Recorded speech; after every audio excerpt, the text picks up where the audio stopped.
The coronavirus outbreak is ending countless lives, paralyzing entire countries, and bringing the global economy to a grinding halt. The pandemic is also having political repercussions, fundamentally transforming the world and its balance of power. In a recent article in the Wall Street Journal, former US State Secretary Henry Kissinger said, "The coronavirus pandemic will forever alter the world order."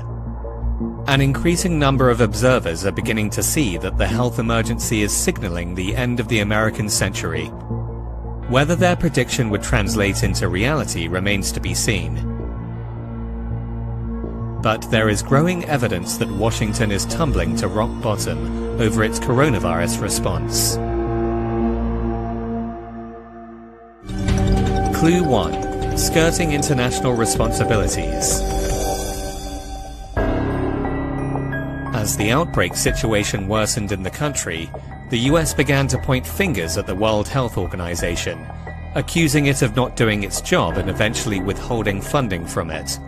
Today I'm instructing my administration to halt funding of the World Health Organization while a review is conducted to assess the World Health Organization's role in severely mismanaging and covering up the spread of the coronavirus. He has not been an objective voice to protect the health of the world. Well, first off, they just work for China, Communist China. If they had done their job, everybody would have gotten more ready. Like so many other organizations, they are lapdogs for the powerful, and that means their real job is sucking up to the Chinese government. Since day one, the World Health Organization has been on the ground, leading the fight against the coronavirus. Soon after cases first emerged in China, the organization sent a team to the country for a thorough investigation. The organization has been sharing its findings and updating governments with the latest on the pandemic in real time.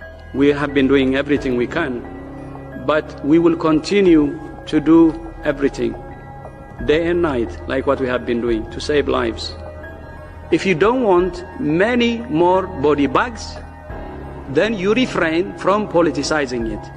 It's the Secretary General's belief that the World Health Organization must be supported, as it is absolutely critical to the world's efforts to win the war against COVID-19.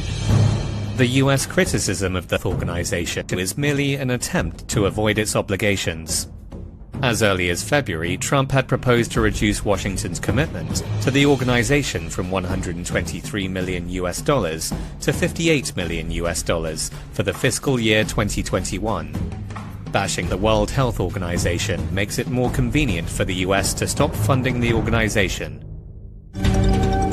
Clue 2. Present-day piracy.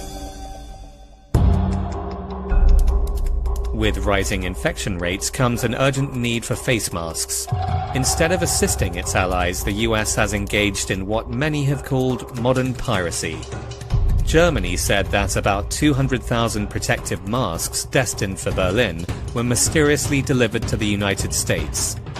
Meanwhile, France accused the US of buying up made-in-China face masks bound for French buyers. As demand for medical supplies skyrockets amid the public health emergency, Washington hijacking the masks has triggered concern in the international arena. We need to make sure that equipment that is destined for Canada gets to and stays in Canada. We consider this to be an act of modern piracy. This is no way to treat transatlantic partners.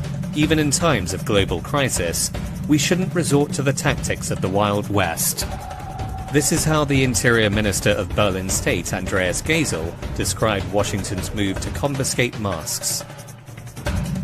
Under the America First doctrine, Washington is only looking after itself at the expense of everyone else, including its friends. The country has built its leadership in the post-World War II order based on its responsibilities towards its allies. But Trump is now actively destroying the alliance system to make America great again.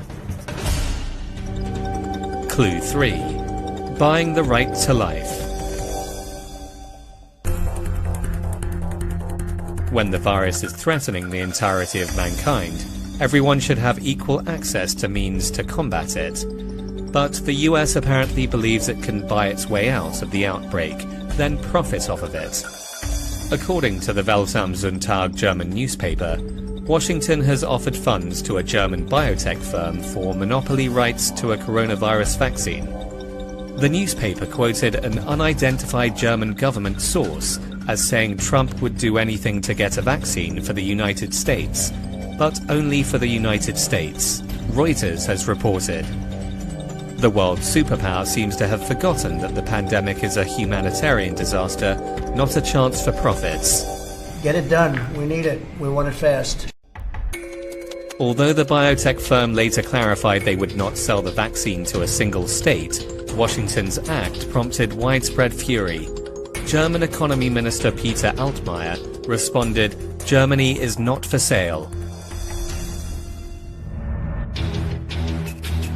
It's a shame that the US is attempting to buy the right to life at a time when tens of thousands of people are dying. Leadership means shouldering responsibilities in a global crisis. But the pandemic is increasingly looking like the Waterloo for the United States leadership.